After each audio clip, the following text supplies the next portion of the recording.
Welcome back to Network Africa. Angola says it has recorded its first 2 cases of the Zika virus just 3 months after a yellow fever epidemic that killed at least 400 people was brought under control. Zika, a viral disease carried by mosquitoes, has spread to more than 60 countries and territories since an outbreak was identified in Brazil in 2015. Angola is only just recovering from a yellow fever outbreak which began in a densely populated Luanda slum before rapidly spreading across the southwest African country and into neighboring Democratic Republic of Congo. Nearly 12 million people were vaccinated against yellow fever last year in Angola and in the DRC in a campaign led by the World Health Organization. Egypt says its border patrol and Coast Guard forces stopped more than 12,000 people of various nationalities from illegally entering or leaving the country in 2016. Migrants have tried to cross to Italy from the African coast, particularly from Libya, where people traffickers operate with relative impunity, but boats have increasingly departed from Egypt. In a statement listing its achievements last year, the military listed the arrest of 12,192 people of various nationalities and a total of 434 cases of illegal migration. Egypt passed legislation in October last year to crack down on people traffickers linked to a surge in the number of migrants departing from its Mediterranean coast on sea journeys to Europe. Residents of Gahara Mojeri in Algeria's northeastern Adamawa state are gradually rebuilding their lives after attacks by Boko Haram destroyed their homes and ruined their infrastructure. The residents have embraced solar energy in the process to help meet energy demands and improve their lives in areas still cut off from the national grid. Vandalized houses in Gahara Mojeri, a village in Nigeria's northeastern Adamawa state, bear the hallmarks of militant Islamic group Boko Haram. They were destroyed by the militants who raided people's homes and meted out attacks on residents here in early 2015. The group, which wants to create a state adhering to strict Sharia law in the region, displaced over 2 million people from their homes and killed thousands in a 7-year insurgency. As a result, the infrastructure was destroyed, leaving residents without electricity and other services like health care. Many of those who fled the violence have since returned home, since the militants lost most of the territory they took over to the Nigerian army. In an effort to help residents rebuild, the Energy Commission of Nigeria and the UN Development Program UNDP has introduced solar panels in the village located in the Hung local government area. Residents are now able to access clean water using solar-powered water pumps and street lighting to help improve on security. The solar gives us water so much.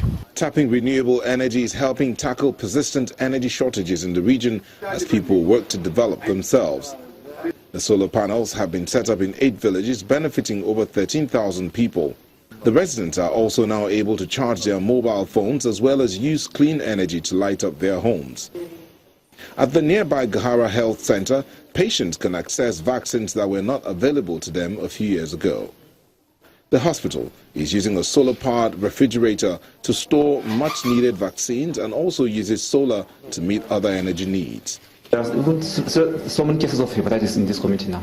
And the problem is because they've not had the vaccine earlier. So that's because of the problem they're having now. But now, since we have the vaccine, I believe the case is going to be less. Though Nigeria's army has pushed the Islamist group back to its base, the militants still stage suicide bombings. In recent years, Boko Haram's attacks have spilled into neighboring Niger, Cameroon and Chad, which security analysts say suggest it has multiple bases. The leader of Gabon's main civil service union, Jean-Remy Yama, has called on other African countries to boycott the African Cup of Nations starting on Saturday. This year's tournament has been overshadowed by the aftermath of Gabon's disputed elections held last August that saw President Ali Bongo retain power amid allegations of widespread fraud. The vote divided the political class and the country, leading to a wave of riots. Despite the government's reassurance that the tournament will take place without incidents, there have been ongoing calls in recent months for strike action by the opposition. The government has, however, assured visiting nations that security is up to standards. This is the second time that Gabon is hosting the continental tournament. It had previously co-hosted the event with Equatorial Guinea in 2012 and were only awarded this year's event after instability in the initial host nation Libya became too great to risk playing the tournament there. Finally in the program, Libyans have begun to reintroduce became too great to risk playing the tournament there. Finally in the program, Libyans have begun to reintroduce boxing as a professional competitive sport in several clubs across the country.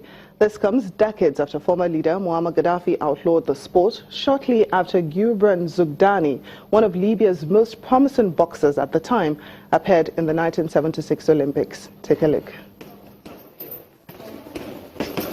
From a sports hall at a small club in the Libyan capital of Tripoli, young athletes are hoping to punch and make their way to international stardom. Boxing as a competitive sport has been making a comeback in Libya after it had been banned for being too violent under former leader Muammar Gaddafi. But after Libya's February 17th revolution in 2011, and with permission from the interim government at the time, athletes wasted no time reopening their old clubs, and by 2016, Libya joined the International Boxing Association. Boxing is a popular international Olympic sport. We used to have Libyan champions who competed on the international level. However, for reasons known to all, this sport was dropped. It was stopped locally and frozen internationally due to the absence of international activity. The sport was marginalized for 3 decades. After that, by God's grace and the February 17th revolution, the sport was revived with the help of former boxers and former coaches. In the years that followed, official sports clubs began reintroducing the sport in major Libyan cities, and young boxers have since been competing in national and regional competitions. With the help of former players, coaches and judges, a new generation of boxers is emerging. Amar trains a young team in Libya's Military Sports Federation, and the club has since won 2 bronze medals at the Beirut Military Championship in 2013. Today, boxing as a sport has received international recognition, and Libya has returned to the international front. We are determined to continue training despite all the current circumstances, which include a lack of funding and facilities. Yet, we are determined to continue training so as to raise these athletes' caliber to what it had once been or even higher. Fist in gloves, the young boxers train every day, despite the lack of proper equipment like head guards.